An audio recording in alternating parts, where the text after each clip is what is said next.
Very good morning to all second BCom students. In the last class, we have studied the purpose of a reconciliation statement, and we also studied the meaning of reconciliation statement. And we understood in the last class that there are two types of books here. One is financial account book, and the second one is cost account book. Financial account book ಮತ್ತು cost account book ಅಂತ ಎರಡು ಟೈಪಿನ book ಇದೆ. ಆ ಎರಡು ಬುಕ್ಕಿನ profit ಹೆಚ್ಚು ಕಮ್ಮಿ ಆಗ್ತದೆ, ಹೆಚ್ಚು ಕಮ್ಮಿ ಇರ್ತದೆ. Profit shown by financial account ಮತ್ತು profit shown by cost account ಹೆಚ್ಚಾಗಿ ವ್ಯತ್ಯಾಸಗಳಿರುತ್ತೆ. ವ್ಯತ್ಯಾಸಗಳು ಬರಲಿಕ್ಕೆ ಬೇರೆ ಬೇರೆ ಕಾರಣಗಳಿರ್ತದೆ. ಆ ಕಾರಣವನ್ನು ನಾವು ಐಡೆಂಟಿಫೈ ಮಾಡಲಿಕ್ಕೆ ನಾವು ರೀಕನ್ಸಿಲಿಯೇಷನ್ ಸ್ಟೇಟ್ಮೆಂಟ್ನ ಪ್ರಿಪೇರ್ ಮಾಡೋದು. ಕರೆಕ್ಟ್ ಅಲ್ಲ? ಎಸ್. ಎಸ್ಟರ್ಡೇ ನಾನು I have scent A notes. ನಿಮಗೆ ಎಸ್ಟರ್ಡೇ ನೋಟ್ಸ್ ಕಳಿಸಿದ್ದೇನೆ ವಿತ್ ಕಾಲಮ್ಸ್. ಅಲ್ಲಿ ಕಾಲಮ್ಸ್ ಇಲ್ಲಾಗಿತ್ತು, ನೀವು ಕಾಲಮ್ಸ್ ಹಾಕೊಳ್ಳಿ. ನಾನು ಇವತ್ತಿನ ಈಗ ಗ್ರೂಪಲ್ಲಿ ಕಳಿಸಿದೆ ನಿಮಗೆ, ಆಯಿತಾ?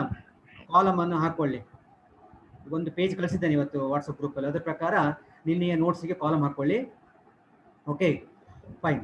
ಈಗ ನಾನು ಪಿ ಪಿ ಟಿ ಶೇರ್ ಮಾಡ್ತೇನೆ.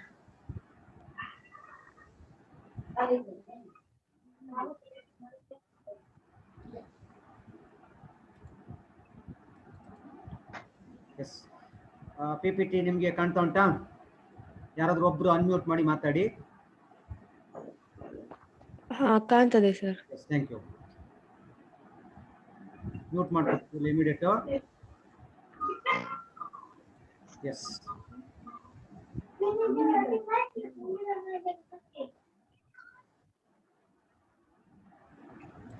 ಯಾ ರೀಸನ್ಸ್. ಇದು ನಿಮಗೆ examination point of view important.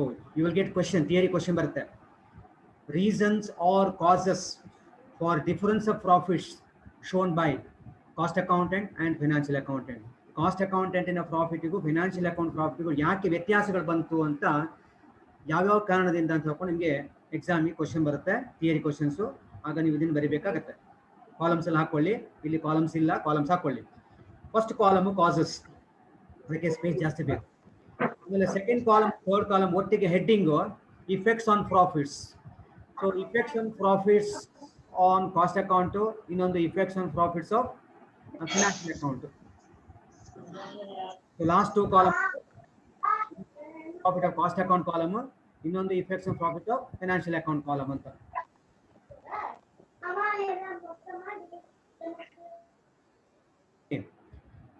ನಾವು ಕರೆಕ್ಟ್ ಅರ್ಥ ಮಾಡ್ಕೊಳ್ಳಿ, ಬಯಾಟ್ ಮಾಡ್ಲಿಕ್ಕೆ ಹೋಗ್ಬೇಕಂತೇನಿಲ್ಲ. Number one, first causes, first reason ಯಾವುದು ಅಂತ ಕೇಳಿದ್ರೆ, expenses and losses include in financial account only. ಅರ್ಥ ಮಾಡ್ಕೊಳ್ಳಿ, ಎಕ್ಸ್ಪೆನ್ಸಸ್ಸು ಲಾಸಸ್ಸು ಎಲ್ಲಿ ಇನ್ಕ್ಲೂಡ್ ಆಗಿದೆ ಅಂತೆ? ಫೈನಾನ್ಷಿಯಲ್ ಬುಕ್ಕಲ್ಲಿ ಮಾತ್ರ ಎಂಟ್ರಿ ಆಗಿದೆ. ಇಲ್ಲಿ ನಾನು ದರ್ ಆರ್ 2 ಪಾಯಿಂಟ್ಸ್ ಎಕ್ಸಾಂಪಲ್ ಕೊಟ್ಟು, ಎ ಮತ್ತು ಬಿ ಅಂತ ಎರಡು ಸಪ್ರೇಟ್ ಮಾಡಿ ಕೊಟ್ಟಿದ್ದೇನೆ ನಿಮಗೆ. ಎಕ್ಸ್ಪೆನ್ಸಸ್ ಅಂಡ್ ಲಾಸಸ್ಸು ಫೈನಾನ್ಷಿಯಲ್ ಬುಕ್ಕಲ್ಲಿ ಮಾತ್ರ ಎಂಟ್ರಿ ಆಗಿದೆ. ಪ್ಲೀಸ್ ರಿಮೆಂಬರ್, ಯಾವುದೇ ಎಕ್ಸ್ಪೆನ್ಸಸ್ಸು ಯಾವುದೇ ಲಾಸಸ್ಸು ಎಂಟ್ರಿ ಆದ ತಕ್ಷಣ ಆ ಬುಕ್ಕಿನ ಪ್ರಾಫಿಟ್ ಕಡಿಮೆ ಆಗುತ್ತೆ. ಅದು ಕಾಸ್ಟಿಂಗ್ ಬುಕ್ ಇರ್ಬೋದು, ಫಿನಾನ್ಷಿಯಲ್ ಬುಕ್ ಇರ್ಬೋದು. ಯಾವ ಬುಕ್ಕಲ್ಲಿ ಎಕ್ಸ್ಪೆನ್ಸಸ್ ಎಂಟ್ರಿ ಆಗುತ್ತೆ ಆ ಬುಕ್ಕಿನ ಪ್ರಾಫಿಟ್ ಕಡಿಮೆ ಆಗುತ್ತೆ. ಇಲ್ಲಿ ಯಾವುದೆಲ್ಲ ಬುಕ್ಸ್ ಇದೆ ನಮಗೆ? There are 2 books. ಯಾವುದೆಲ್ಲ? ಒಂದು ಫಿನಾನ್ಷಿಯಲ್ ಅಕೌಂಟ್ ಬುಕ್, ಇನ್ನೊಂದು ಕಾಸ್ಟ್ ಅಕೌಂಟ್ ಬುಕ್ಸ್. ಸರಿನಾ? ಈಗ ಹೆಡಿಂಗ್ ನಂಬರ್ 1 ಹೆಡಿಂಗ್ ನೋಡಿ, expenses and losses included in financial account. ಅಂದರೆ expenses and losses entered only in financial account. Financial account ಅಲ್ಲಿ ಮಾತ್ರ ಎಕ್ಸ್ಪೆನ್ಸಸ್ಸು ಎಂಟ್ರಿ ಆದ ಕಾರಣ ಫೈನಾನ್ಷಿಯಲ್ ಅಕೌಂಟ್ ಪ್ರಾಫಿಟ್ ಕಡಿಮೆ ಆಯಿತು. ಸರಿಯಾ? ಕರೆಕ್ಟ್ ಅಲ್ಲ? ಹಾಗಾಗಿ ಎಫ್ ಎ ಕಾಲಮ್ ಲೆಸ್ ಉಂಟು ನೋಡಿ. ಕಾಲಮ್ ನೋಡಿ, ಈಗ ಎಫ್ ಎ ಕಾಲಮ್ ಕೆಳಗಡೆ ಲೆಸ್ ಅಂತ ಹಾಕಿದೆ. ಯಾಕೆ? ಹೆಡಿಂಗ್ ಎಂತ? ಎಫ್ ಎ ಮತ್ತು ಸಿ ಎಗೆ ಹೆಡಿಂಗ್ ಎಂತ? ಸಿ ಎ ಮತ್ತು ಎಫ್ ಎ ಹೆಡಿಂಗ್ ಎಂತ? Effects on profit. ಪುನಃ ಹೇಳ್ತೇನೆ, expenses and losses entered only in financial account. Since it is included only in financial account profit decreased. Decrease ಅಂದರೆ ಕಡಿಮೆ ಆಯಿತು, less. Same expenses and losses not entered in cost account. ಈ expenses losses financial ಬುಕ್ಕಲ್ಲಿ ಮಾತ್ರ entry ಆಗಿದೆ, casting ಬುಕ್ಕಲ್ಲಿ entry ಆಗಿಲ್ಲ. Expenses losses ಅನ್ನ ಕಾಸ್ಟಿಂಗ್ ಬುಕ್ಕಲ್ಲಿ ತೋರಿಸದೇ ಇದ್ದ ಕಾರಣ ಕಾಸ್ಟಿಂಗ್ ಪ್ರಾಫಿಟ್ ಇನ್ಕ್ರೀಸ್ ಆಯಿತು, ಜಾಸ್ತಿ ಆಯಿತು. ಹಾಗಾಗಿ ಮೋರ್ ಆಯ್ತಾ? ಈಗ ನಾನು I will come to the point ಎಗೆ ಬಂದು ಮೋರ್ ಲೆಸ್ ಹೇಳ್ತೇನೆ ಪುನಃ. ಈಗ example A and B nothing but examples. ಯಾವುದಕ್ಕದು? Heading expense and loss include financial account ಇದೆ, ಅದಕ್ಕೆ ಹೆಡಿಂಗ್ ಕೊಟ್ಟಿದ್ದು ಎಕ್ಸಾಂಪಲ್ ಎ ಮತ್ತು ಬಿ. ಎ ಎಕ್ಸಾಂಪಲ್ ತಗೋತೇನೆ ನಾನೀಗ. financial charges like interest on debenture, interest on bank loan, discount on issue of shares, and debt ಎಂದು ಗೊತ್ತಾ debenture, loss on sale of fixed assets, ಆಮೇಲೆ loss due to obsolescence. ನೀವು last year you have studied cost sheet. All these expenses we exclude in the cost sheet. ಇದೆಲ್ಲ expenses cost sheet ಅನ್ನು ತಗೊಳ್ಳೋದಿಲ್ಲ. Cost sheet ಮಾಡುವಾಗ interest on issue of debenture, interest on issue of shares ಎಲ್ಲ ಕೊಟ್ಟಿದ್ರೆ, ಅಥವಾ discount on issue of shares ಎಲ್ಲ ಕೊಟ್ಟಿದ್ರೆ, ಅಥವಾ loss due to obsolescence, loss of sale of any assets, ನಾವು ಕಾಸ್ಟ್ ಶೀಟ್ ಮಾಡೋದು ತಗೊಳ್ಳೋದಿಲ್ಲ, ಎಕ್ಸ್ಕ್ಲೂಡ್ ಮಾಡ್ತೇವೆ. ಕರೆಕ್ಟ್ ಅಲ್ಲ? ಯಾಕೆ ಎಕ್ಸ್ಕ್ಲೂಡ್ ಮಾಡ್ತೇವೆ? ಅದು ಈ ಎಕ್ಸ್ಪೆನ್ಸಸ್ ಕಾಸ್ಟಿಂಗ್ ಬುಕ್ ಅಲ್ಲಿ ಎಂಟ್ರಿ ಆಗುದಿಲ್ಲ. We enter only in financial account. ನಿಮ್ಗೆಲ್ಲ ಗೊತ್ತಿದೆ, the financial accountant he takes into account all the expenses incurred by the company. ಆದರೆ ಕಾಸ್ಟ್ ಅಕೌಂಟೆಂಟ್ ಹಾಗೆ ಮಾಡಲ್ಲ. Cost accountant he takes only the actual expenses relate to the production. ಪ್ರೊಡಕ್ಷನ್ಗೆ ಸಂಬಂಧಪಟ್ಟ expenses ಮಾತ್ರ cost accountant ತಗೊಳ್ತಾನೆ.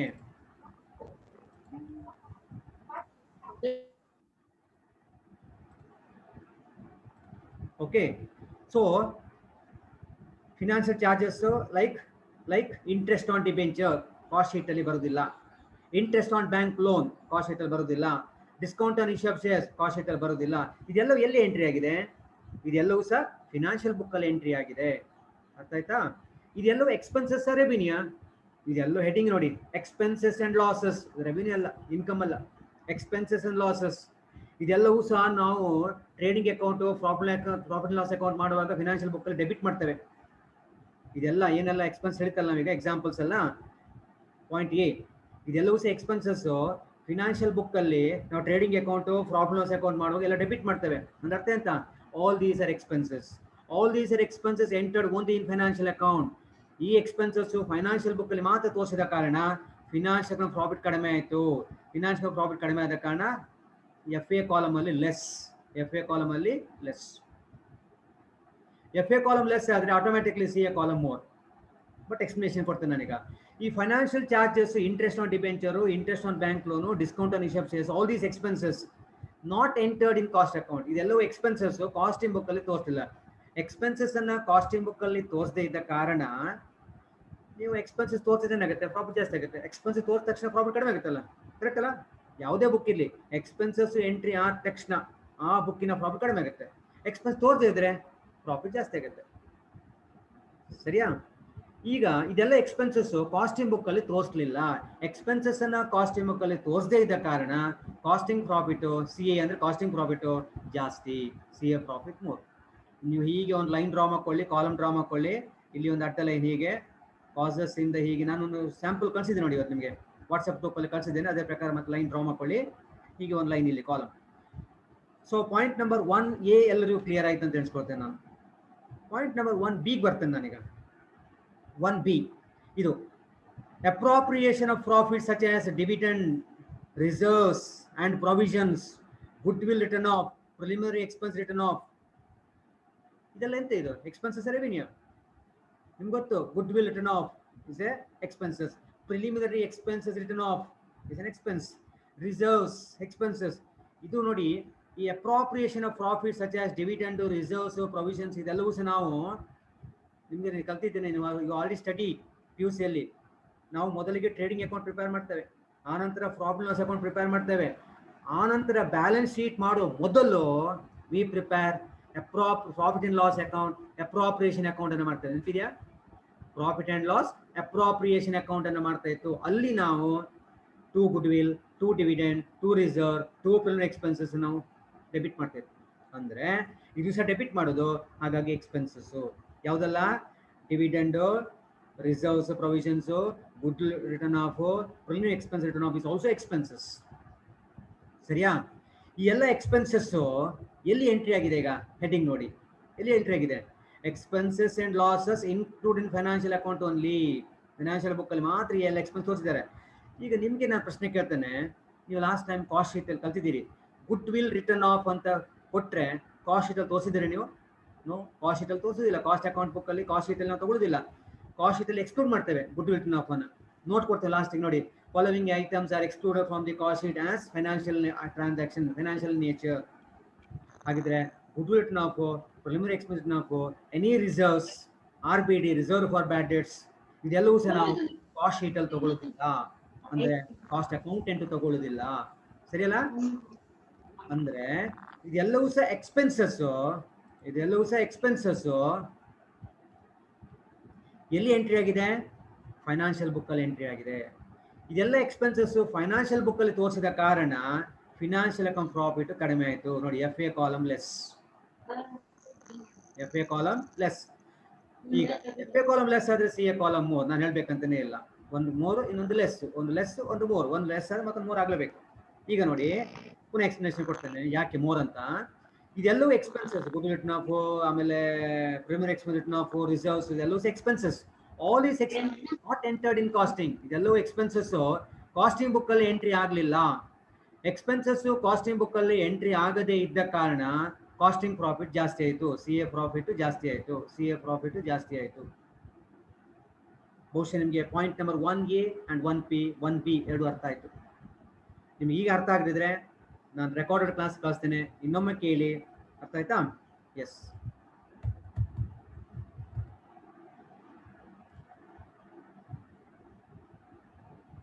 Next slide ಹೋಗ್ತೇನೆ ನಾನು. Yes. ಈಗ next second point, second causes ಅಥವಾ second reason, income and gains. ನೋಡಿ, ಈಗ ಇನ್ಕಮ್ ಅಂಡ್ ಗೇನ್ಸ್ ಅಂತ ಮಾತಾಡ್ತೇವೆ. ಇನ್ಕಮ್ ಅಂದ್ರೆ ಗೊತ್ತು, ಲಾಭ. ಗೇನ್ಸ್ ಅಂದ್ರೆ ಲಾಭ, profit. Income and gains credited. ನಾವು ಯಾವಾಗಲೂ ಎಕ್ಸ್ಪೆನ್ಸ್ ಡೆಬಿಟ್ ಮಾಡ್ತೇವೆ, ಇನ್ಕಮ್ ಅಂದ್ರೆ ಕ್ರೆಡಿಟ್ ಮಾಡ್ತೇವೆ. ಅದು ಅಕೌಂಟಿಂಗ್ ಪ್ರಿನ್ಸಿಪಲ್ ಹಾಗೆ, debit all expenses, credit all incomes. ಯೋ ಸರಿ? Okay. Income and gains credited in financial book. ಇದು ಇನ್ಕಮ್ ಮತ್ತೆ gains credited in financial account only, FA only, financial account only.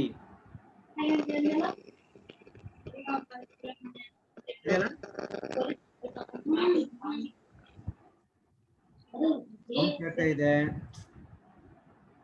ನೀವು ಹೀಗೆ ಮಾಡಿದ್ರೆ ಆನ್ಲೈನ್ ಕ್ಲಾಸ್ ಮಾಡಲ್ಲ, ನಾನು ರೆಕಾರ್ಡೆಡ್ ಕ್ಲಾಸ್ ಮಾತ್ರ ಮಾಡಿ ಕಳಿಸ್ತೇನೆ. ನನಗೆ ಡಿಸ್ಟರ್ಬ್ ಆಗುತ್ತೆ, ಮಾತು ಕಲಿತ ತಕ್ಷಣ ಡಿಸ್ಟರ್ಬ್ ಆಗುತ್ತೆ, ನನ್ನ ಫ್ಲೋ ಕಟ್ ಆಗುತ್ತೆ. ರೆಕಾರ್ಡ್ ಕ್ಲಾಸೇ ಕಳಿಸ್ತೇನೆ. ಬೇರೆ ಟೀಚರ್ಸ್ ಎಲ್ಲ ಅದೇ ಮಾಡ್ತಾರೆ, ನಂಗೆ ಗೊತ್ತು. Income and gains credited in financial account only. Income and gains credited in financial account only. ಇದು ಇನ್ಕಮ್ ಅಂದ್ರೆ ಲಾಭ, ಲಾಭ ಅಂದ್ರೆ ಪ್ರಾಫಿಟ್ ಅಲ್ವಾ? ಎರಡು ಒಂದೇ ಅಲ್ಲ? ಏನಾಗಿದೆ ಈಗ, ಈ ಇನ್ಕಮು, ಲಾಭ, ಪ್ರಾಫಿಟ್ ಫೈನಾನ್ಷಿಯಲ್ ಬುಕ್ ಅಲ್ಲಿ ಮಾತ್ರ ಎಂಟ್ರಿ ಆಗಿದೆ. ಲಾಭವನ್ನ ಫೈನಾನ್ಷಿಯಲ್ ಬುಕ್ ಅಲ್ಲಿ ಮಾತ್ರ ತೋರಿಸಿದ್ರು. ನಾನು ಎಕ್ಸಾಂಪಲ್ ಕೊಡ್ತೀನಿ ನೋಡಿ, ಓದಿ. ಎಕ್ಸಾಂಪಲ್ ಸೇಮ್ ನೋಟ್ಸ್ ನಿಮಗೆ ಕಳಿಸಿದ್ದೆ ನಾನು. Dividend received on investment, it's income. Interest on deposit, it's income. Profit on sale of fixed assets, income. Discount received, income. Share transfer fee is also income. Confuse ಮಾಡ್ಕೋಬೇಡಿ. ನಿಮಗೆ fee ಬಂದ ತಕ್ಷಣ ನಿಮ್ಮ ತಲೆ ಬಂದ್ಬಿಡುತ್ತೆ ಏನೋ, ಹೋ it's an expense. No, share transfer fee is a revenue to the company. ನಿಮಗೆ ಫೀ, ನಿಮಗೆ ಲಾಸ್ ಆಗಿರ್ಬೋದು, ಫೀ ಅಂದ ತಕ್ಷಣ ನಿಮಗೆ ಆಗಿರ್ಬೋದು, ಆದರೆ ನಾವು we are preparing the accounts for the company. Share transfer fee ಅಂತ ಹೇಳಿದ್ರೆ, ಶೇರ್ ಅನ್ನ ಒಬ್ಬರಿಂದ ಇನ್ನೊಬ್ಬರಿಗೆ ಟ್ರಾನ್ಸ್ಫರ್ ಮಾಡುವಾಗ ಕಂಪನಿ ಫೀ ಅನ್ನು ಪ್ರಿಸ್ಕ್ರೈಬ್ ಮಾಡುತ್ತೆ. ಆ ಫೀಸ್ ಅನ್ನ ಕಟ್ಟಿ ನನ್ನ ಶೇರ್ ಅನ್ನು ಇನ್ನೊಬ್ಬರಿಗೆ ಟ್ರಾನ್ಸ್ಫರ್ ಮಾಡೋದು. ಆ ಫೀ ಯಾರಿಗೆ ಹೋಗ್ತದೆ? ಕಂಪನಿಗೆ ಹೋಗ್ತದೆ. ಕಂಪನಿಗೆ ಫೀ ಇನ್ಕಮ್ ಅಲ್ವಾ? ಕಂಪನಿಗೆ ಫೀ ಇನ್ಕಮ್ ಅಲ್ಲ. And trading account, problems account ನಾವು ಮಾಡೋದು ನನ್ನ ಉಮೇಶ್ ಮೈನ್ ಅಕೌಂಟ್ ಮಾಡೋದಲ್ಲ. ಟ್ರೇಡಿಂಗ್ ಅಕೌಂಟ್, ಪ್ರಾಬ್ಲಮ್ಸ್ ಅಕೌಂಟ್ ಮಾಡೋದು ಕಂಪನಿ ಅಕೌಂಟ್ ಇದು. ಹಾಗಾಗಿ share transfer fee is A revenue. ಮುಂದೆ ಬರುತ್ತೆ ಪ್ರಾಬ್ಲಮ್ ಸಾಲ್ವ್ ಮಾಡುವಾಗ. Share transfer fee is A revenue, is not A expenses. ನಿಮಗೆ ಫೀ ಹೇಳಿದ ತಕ್ಷಣ, ಫೀ ಅಂತ ಹೇಳಿದ ತಕ್ಷಣ ಎಕ್ಸ್ಪೆನ್ಸ್ ಅಂತ ಮನಸ್ಸಿಗೆ ಬರುತ್ತೆ. It is not an expense, is revenue.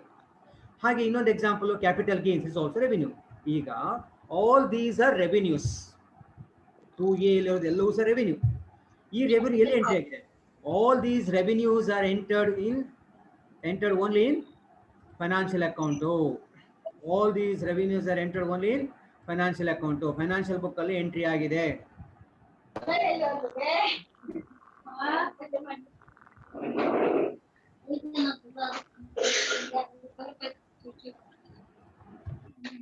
So ಈ ರೆವಿನ್ಯೂ ಫೈನಾನ್ಷಿಯಲ್ ಬುಕ್ ಅಲ್ಲಿ ಮಾತ್ರ ಎಂಟ್ರಿ ಕಾರಣ ಅಥವಾ ಮಾಡಿದ ಕಾರಣ ರೆವಿನ್ಯೂ ಅಂದ್ರೆ ಪ್ರಾಫಿಟ್.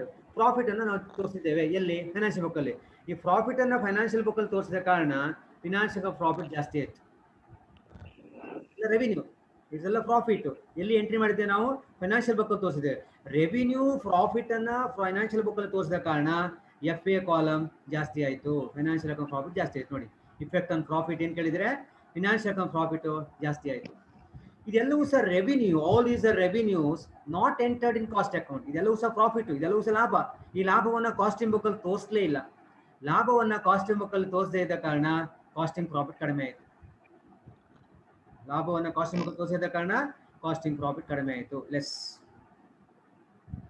ಈಗ ಮೂರನೇ ಐಟಮ್ ಬರ್ತದೆ ನನಗ. ಇದೆಲ್ಲ ಮುಂದೆ ಪ್ರಾಬ್ಲಮ್ ಬರುತ್ತೆ, ಇದು ಅರ್ಥ ಮಾಡ್ಕೊಳ್ಳಿ. ಮುಂದೆಲ್ಲ ಪ್ರಾಬ್ಲಮ್ ಬರುತ್ತೆ, ಯಾರು ಟೆನ್ಷನ್ ಮಾಡ್ಕೊಳ್ಬೇಡ. ನನ್ನ ಮಾತು ಕರೆಕ್ಟ್ ಕೇಳಿ, ನನ್ನ ವಿಡಿಯೋ ಕರೆಕ್ಟ್ ಕೇಳಿ, ನಿಮಗೆ ಆಟೋಮೆಟಿಕ್ ಅರ್ಥ ಆಗುತ್ತೆ. ಅಷ್ಟು ಸಿಂಪಲ್ ಆಗಿ ಹೇಳ್ತಾ ಇದ್ದಾನೆ.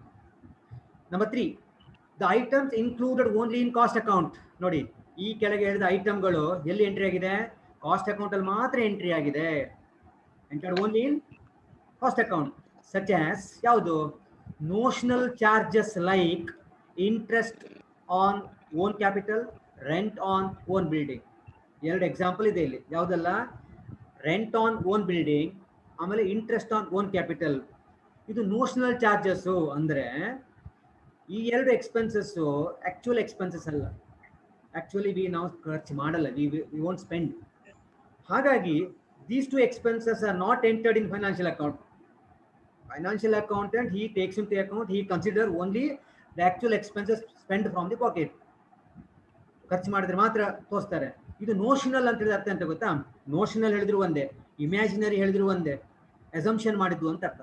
So notional cost, notional charges, imaginary cost, hypothetical cost ಎಲ್ಲ ಒಂದೇ. ಅಂದರೆ ಇಮ್ಯಾಜಿನೇಷನ್ ಮಾಡೋದು, ಆ್ಯಕ್ಚುಲಿ ನಾಟ್ ಸ್ಪೆಂಟು. ನಿಮ್ಗೆ ಹೇಳ್ತೇನೆ example, 2 examples. Rent on own building. My dear students, ನಿಮ್ಮದೇ ಬಿಲ್ಡಿಂಗ್, ನಿಮ್ಮದೇ ಸ್ವಂತ ಬಿಲ್ಡಿಂಗ್, ನೀವೇ ಆ ಮನೆಯಲ್ಲಿ ವಾಸ ಮಾಡ್ತಾ ಇದ್ದೀರಿ. ಈಗ ನೀವು ಅದಕ್ಕೆ ನಿಮ್ಮ ಮನೆಗೆ, ಸ್ವಂತ ಮನೆಗೆ ನೀವು ನಿಮ್ಮ ಮನೆಗೆ ನೀವೇ ಬಾಡಿಗೆ ಚಾರ್ಜ್ ಮಾಡ್ಕೋತೀರಾ? Do you charge rent for your own house? The answer is no. ನನ್ನ ಸ್ವಂತ ಮನೆಗೆ ನಾನು ರೆಂಟ್ ಚಾರ್ಜ್ ಮಾಡ್ತೇನೆ? ಇಲ್ಲ. ಕರೆಕ್ಟ್ ಇಲ್ಲ? ಆದರೆ cost accountant he assumes that ನೀವು ನಿಮ್ಮ ಮನೆಗೆ ರೆಂಟ್ ಕೊಡುವುದಿಲ್ಲ, correct, but this should be considered an expense. Suppose ನೀವು ಬಾಡಿಗೆ ಮನೆಗೆ ಹೋಗಿದ್ರೆ, ಈಗ ನೀವು ಬೇರೆ ಮನೆಗೆ ಹೋದ್ರೆ ಬಾಡಿಗೆ ಮನೆ ತಗೊಳ್ಬೇಕಾಗುತ್ತೆ, ಬೇರೆ ಊರಿಗೆ ಹೋದ್ರೆ ಬಾಡಿಗೆ ಮನೆ ಮಾಡಬೇಕಾಗುತ್ತೆ, ಆಗ ನೀವು ರೆಂಟ್ ಕಟ್ಟಬೇಕಾಗತ್ತಲ್ಲ ಅಂತ ಹೇಳ್ಕೊಂಡು ಅದೊಂದು ಅಸಂಪ್ಷನ್ ಮಾಡ್ತಾನೆ, ನೋಷನ್ ಮಾಡ್ತಾನೆ ಯಾರು? Cost accountant. ಹಾಗಾಗಿ ಈ ರೆಂಟ್ ಆನ್ ಓನ್ ಬಿಲ್ಡಿಂಗ್ ಹೇಳೋದು expenses entered only in cost book, entered only by cost accountant. Financial book ಅಲ್ಲಿ ಎಂಟ್ರಿ ಆಗೋದಿಲ್ಲ. ಯಾಕೆ? ಜನರಲಿ ನಮ್ಮ ಮನೆಗೆ ನಾನು ಸ್ವತಃ ನಾನು ಇದ್ದ ಕಾರಣ ಬಾಡಿಗೆ ಚಾರ್ಜ್ ಮಾಡೋದಿಲ್ಲ. ಬಾಡಿಗೆ ಚಾರ್ಜ್ ಮಾಡಿದ ಕಾರಣ ನಾನು ಫೈನಾನ್ಷಿಯಲ್ ಬುಕ್ ಅಕೌಂಟೆಂಟ್ ಅಥವಾ ಫೈನಾನ್ಷಿಯಲ್ ಅಕೌಂಟೆಂಟು ಫೈನಾನ್ಷಿಯಲ್ ಬುಕ್ ಅಲ್ಲಿ ಎಂಟ್ರಿ ಮಾಡಲ್ಲ. ಅರ್ಥ ಆಯ್ತಲ್ಲ? ಈ notional charges, rent on own building, interest on own capital entered only in costing book. ಅದೇ ರೀತಿ ಇನ್ನೊಂದು example, interest on own capital. ನಿಮ್ಮ ಹತ್ರ 1 ಲಕ್ಷ ಹಣ ಇದೆ. ಆ 1 ಲಕ್ಷ ಹಣವನ್ನು ಇಟ್ಟುಕೊಂಡು ನೀವು ಬಿಸ್ನೆಸ್ ಸ್ಟಾರ್ಟ್ ಮಾಡ್ತೀರಿ. ಆ 1 ಲಕ್ಷ ನಿಮ್ಮದೇ ಸ್ವಂತ. ನಿಮ್ಮ ಹಣಕ್ಕೆ ನೀವೇ ಬಡ್ಡಿ ಚಾರ್ಜ್ ಮಾಡ್ತೀರಾ? ನಾವು ಬಡ್ಡಿ ಕೊಡೋದು ಯಾವಾಗ? ಬೇರೆಯವರಿಂದ ಸಾಲ ತಗೊಂಡ್ರೆ, ಬ್ಯಾಂಕಿಂದ ಸಾಲ ತಗೊಂಡ್ರೆ ನಾವು ಬಡ್ಡಿ ಕಟ್ತೇವೆ. ನಮ್ಮ ಹಣಕ್ಕೆ ನಾವು ಬಡ್ಡಿ ಚಾರ್ಜ್ ಮಾಡೋದಿಲ್ಲ. ನಮ್ಮ ಹಣಕ್ಕೆ ನಾವು ಬಡ್ಡಿ ಚಾರ್ಜ್ ಮಾಡೋದಿಲ್ಲ. ಕರೆಕ್ಟ್ ಅಲ್ಲ?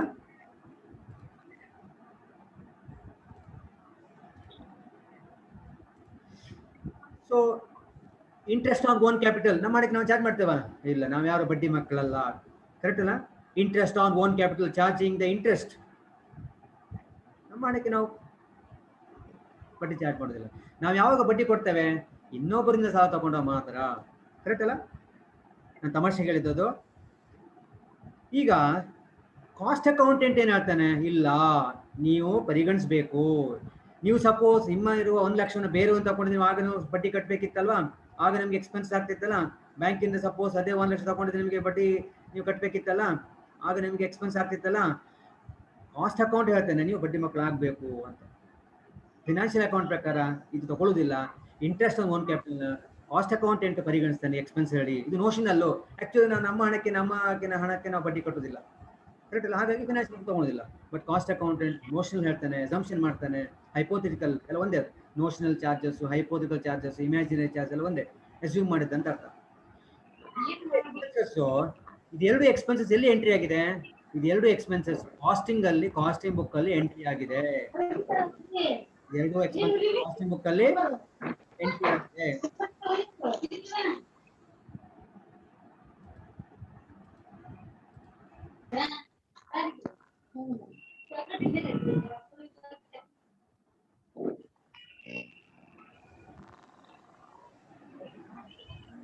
ಸರಿಯಲ್ಲ? ಎಕ್ಸ್ಪೆನ್ಸಸ್ ಕಾಸ್ಟಿಂಗ್ ಅಲ್ಲಿ ಮಾತ್ರ ತೋರಿಸಿದ ಕಾರಣ, ಎಕ್ಸ್ಪೆನ್ಸಸ್ ಕಾಸ್ಟಿಂಗ್ ಬುಕ್ ಅಲ್ಲಿ ಮಾತ್ರ ಎಂಟ್ರಿ ಆದ ಕಾರಣ, ಯಾವುದೇ ಬುಕ್ ನೆನ್ಪಿಟ್ಕೊಳ್ಳಿ, ಯಾವುದೇ ಬುಕ್ ಅಲ್ಲಿ ಎಕ್ಸ್ಪೆನ್ಸಸ್ ತೋರಿದ ತಕ್ಷಣ ಆ ಬುಕ್ಕಿನ ಪ್ರಾಫಿಟ್ ಕಡಿಮೆ ಆಗುತ್ತೆ. ಈಗ ಎಕ್ಸ್ಪೆನ್ಸಸ್ ಎಲ್ಲಿ ತೋರಿಸಿದ್ದು? ಎಕ್ಸ್ಪೆನ್ಸಸ್ ಕಾಸ್ಟಿಂಗ್ ಬುಕ್ ಅಲ್ಲಿ ತೋರಿಸಿದ್ದು, ಹಾಗಾಗಿ CA column less, CA column less. ಇದೆಲ್ಲ ಎಕ್ಸ್ಪೆನ್ಸಸ್ ಫೈನಾನ್ಷಿಯಲ್ ಬುಕ್ ಅಲ್ಲಿ ತೋರಿಸದೇ ಇದ್ದ ಕಾರಣ, ಎಕ್ಸ್ಪೆನ್ಸಸ್ ಅನ್ನ ಫೈನಾನ್ಷಿಯಲ್ ಬುಕ್ ಅಲ್ಲಿ ಎಂಟ್ರಿ ಮಾಡದೇ ಇದ್ದ ಕಾರಣ ಫೈನಾನ್ಷಿಯಲ್ ಬುಕ್ ಪ್ರಾಫಿಟ್ ಜಾಸ್ತಿ ಇದೆ. ಎಕ್ಸ್ಪೆನ್ಸಸ್ ಎಂಟ್ರಿ ಆದ ತಕ್ಷಣ ಆ ಬುಕ್ಕಿನ ಪ್ರಾಫಿಟ್ ಕಡಿಮೆ ಆಗುತ್ತೆ, ಎಕ್ಸ್ಪೆನ್ಸಸ್ ತೋರಿಸದೇ ಇದ್ದ ಕಾರಣ ಆ ಬುಕ್ಕಿನ ಪ್ರಾಫಿಟ್ ಜಾಸ್ತಿ ಆಗುತ್ತೆ. ಸೊ ಈ ಎರಡು ಎಕ್ಸ್ಪೆನ್ಸಸ್ ಯಾವುದಲ್ಲ, rent on own building and interest on capital expenses entered only in cost account. ಹಾಗಾಗಿ CA ಕಾಲಮ್ ಕಡಿಮೆ ಆಯಿತು, FA ಕಾಲಮ್ ಜಾಸ್ತಿ ಆಯಿತು. ಸರಿನಾ? ಈಗ ಫೋರ್ತ್ ರೀಸನ್ ಬರ್ತೇನೆ ನಾನು, under recovery of overheads in cost account. Under recovery of overheads in cost account, that is ಅದರ್ಥ ಅಂಡರ್ ರಿಕವರಿ ಅಂದ್ರೆ ಕಡಿಮೆ ತೋರಿಸಿದ್ದು. ನೋಡಿ, ಮ್ಯೂಟ್ ಮಾಡ್ಕೊಳ್ಳಿ, ಸೌಂಡ್ ಕೇಳ್ತಾ ಇತ್ತು.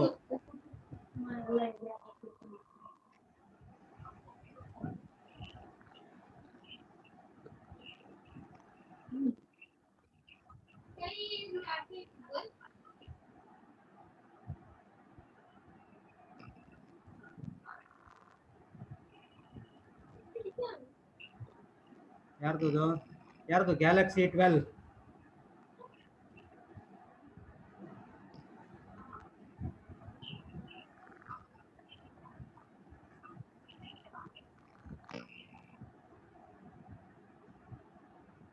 ಒನ್ ಮಿನಿಟ್, ನಾನು ಯಾರನ್ನ ಡಿಲೀಟ್ ಮಾಡ್ತೇನೆ, ಅವ್ರ ಜಾಯ್ನ್ ಆಗ್ಲಿಕ್ಕೆ ಆಗಲ್ಲ, ಹಾಗೆ ಮಾಡ್ತಾನೆ.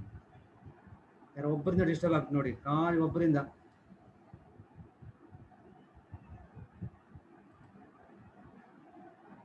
S, fine.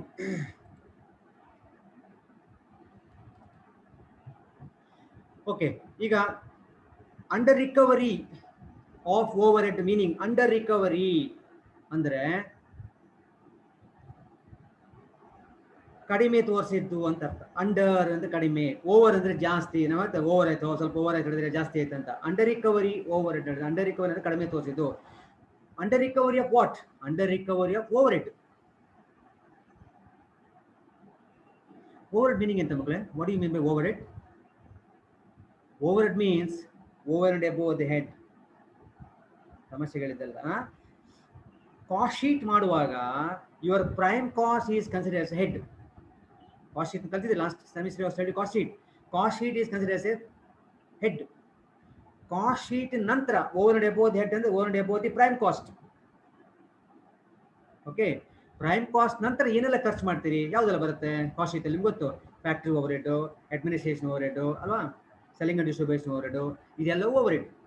ಹಾಗಿದ್ರೆ expenses spent over and above the prime cost are called over heads.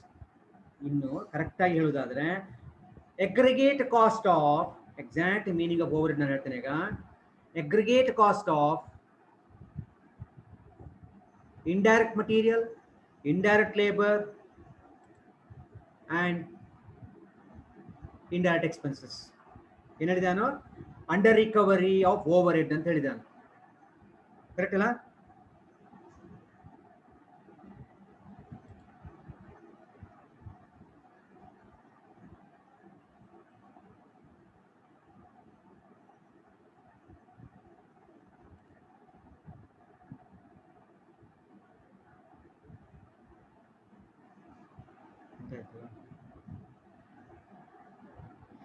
So ಏನೋ ಸಮಸ್ಯೆ ಆಯಿತು, ನಾನು ಮೀಟಿಂಗ್ ಇದು ಕ್ಲಾಸ್ ಎಂಡ್ ಮಾಡ್ತೇನೆ ಇಲ್ಲಿ.